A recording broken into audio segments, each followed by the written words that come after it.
Hello student, जय श्री कृष्णा। तो आज का अपना इम्पोर्टेंट टॉपिक यूनिसेफ है, जो कि इंटरनेशनल हेल्थ एजेंसी से ही लिया गया है। यूनिसेफ की फुल फॉर्म तो आप सभी जानते ही होंगे, United nation international children emergency fund है, जो 1946 में न्यूयॉर्क में 11 दिसंबर 1946 में न्यूयॉर्क में एस्टैब्लिश्ड किया गया था। उसके बाद इसका मुख्य उद्देश्य तो वैसे भी चिल्ड्रन इमरजेंसी फंड से रिलेटेड ही था, लेकिन जब सेकंड वर्ल्ड वॉर हुआ था 1953 में, तब उसमें जो अफेक्टेड चिल्ड्रंस थे, उनकी कंडीशंस थी, उसको देख के ये और भी ज़्यादा इन्फ्लुएंस हुआ और इसने अपनी चाइल्ड वेलफेयर से रिलेटेड सर्विसेज को और भी ज़्यादा एक्सपांडेड किया। तो इंडिया में इसका रीजनल ऑफिस कहाँ है? न्यू दिल्ली में, क्योंकि WHO के जैसे ही इसकी भी बहुत ज़्यादा मेंबर कंट्रीज़ है, 194 के समथिंग। तो इतनी सारी कंट्रीज़ को के लिए फिर रीजनल हेड ऑफिस होना ज़रूरी होते हैं, ताकि वो अलग अलग रीजन्स के अच्छे से इफ़ेक्टिव इम्प्लीमेंटेशन और प्लानिंग कर सके। ये एजेंसी अपनी सर्विसेज को और भी अच्छे से इफ़ेक्टिवली और एक्सपैंडेड करने के लिए ये दूसरी एजेंसीज़ की हेल्प भी लेता है, जैसे कि WHO, यूनेस्को, FAO, UNDP, इनकी हेल्प भी लेता है और भी ज़्यादा अच्छे से effectively health care services provide करना इसका ऑब्जेक्टिव रहता है। वैसे इसका मेन ऑब्जेक्टिव क्या है? तो इसका मेन ऑब्जेक्टिव है चाइल्ड वेलफेयर, यानी बाल कल्याण। अब चाइल्ड वेलफेयर कैसे किया जा सकता है? तो एक चाइल्ड से एसोसिएटेड क्या क्या थिंग्स, क्या क्या ऑब्जेक्ट हैं जो उसकी हेल्थ को अफेक्ट करते हैं। तो सबसे एक चाइल्ड की हेल्थ को सबसे प्राइमरीली क्या अफेक्ट करता है? तो उसकी मदर, जिस वुम्ब में वो डेवलप होता है, ग्रो और डेवलप होता है, तो उसके लिए फिर अफोर्डेबल MCS सर्विसेज, इम्यूनाइजेशनल सर्विसेज, यानी वो बच्चा जिसका इम्यून सिस्टम बहुत ही वीक है, कम्युनिटी में जो भी present communicable, non communicable disease हैं, उसके लिए उसे पैसिव इम्यूनाइजेशन प्रोवाइड करना। न्यूट्रिशनल सर्विसेज, न्यूट्रिशन बच्चों की ग्रोथ और डेवलपमेंट के लिए एक इसेंशियल एलिमेंट हैं। बच्चों की ओवरऑल ग्रोथ के लिए जो भी माइक्रो और मैक्रो न्यूट्रिएंट्स होते हैं, वो प्रॉपरली उसे मिलना एश्योर करना। और भी अदर सर्विसेज, जैसे बेसिक हेल्थ सर्विसेज, जैसे कि एजुकेशनल सर्विसेज, जैसे कि राइट टू एजुकेशंस, जैसे कि 9th तक 10th तक एक ही सिलेबस क्राइटेरिया डिसाइड करना, NCERT, जैसे कि 8th तक बच्चों को पास करना अनिवार्य है, ताकि एजुकेशंस को प्रमोट किया जा सके। तो ऐसे बहुत सारे एफर्ट्स किए जाते हैं, ताकि बच्चों को एक इम्प्रूव्ड सोशियो इकोनॉमिक कंडीशंस में डेवलप किया जा सके। तो इसका उद्देश्य यही है कि इन सभी सर्विसेज को डेवलपिंग कंट्रीज़ में इम्प्लीमेंट करना। तो अब बात करते हैं यूनिसेफ के फंक्शन की। तो यूनिसेफ क्या क्या फंक्शंस कंडक्ट करवाता है? तो इम्यूनाइजेशन प्रोग्राम, आपको पता ही है अपना जो इम्यूनाइजेशन सिस्टम है इंडिया में, नेशनल इम्यूनाइजेशन शेड्यूल्स, तो उसके अकॉर्डिंग सभी चिल्ड्रंस को इम्यूनाइजेशंस एश्योर करना।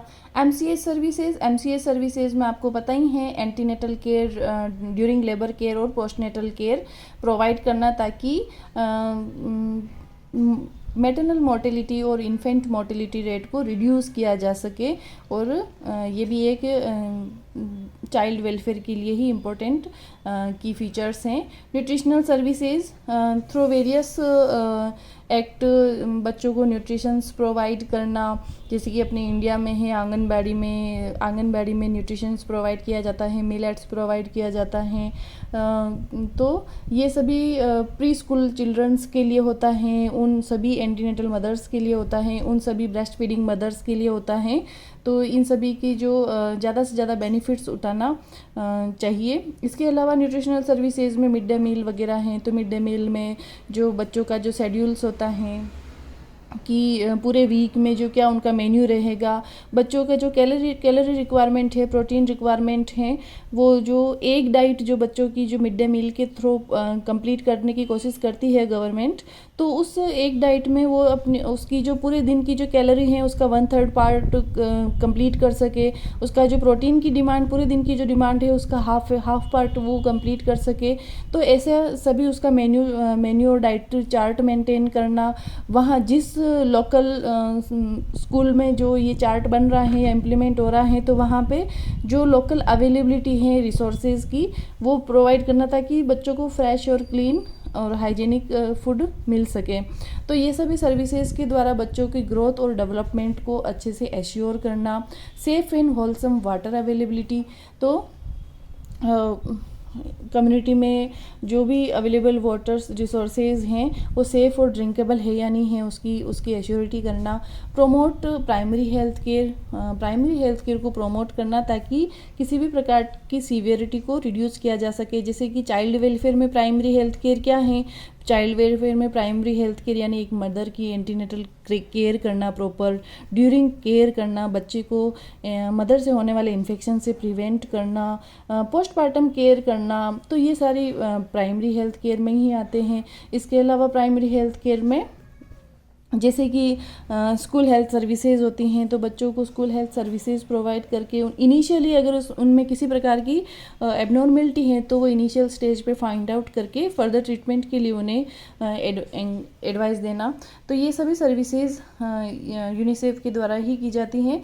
Child survival and safe motherhood, child survival and safe motherhood भी कुछ MCH टाइप की सर्विसेज के अंदर ही आता है, जिसमें बच्चे की जो वुम्ब में जब उस बच्चा उसका ग्रोथ और डेवलपमेंट स्टार्ट होता है तो कंटिन्यूस उसे असेस करना, उसका ग्रोथ चार्ट मेंटेन रखना, उसको कंटिन्यूस उसके अबनॉर्मल सिम्टम्स को असेस करना, ये सब चाइल्ड सर्वाइवल और सेफ मदरहुड यानी कि मदर्स में अगर किसी प्रकार की एबनॉर्मेलिटी है तो हो सके तो प्रेगनेंसी को डिटर्मिनेट कर लेना।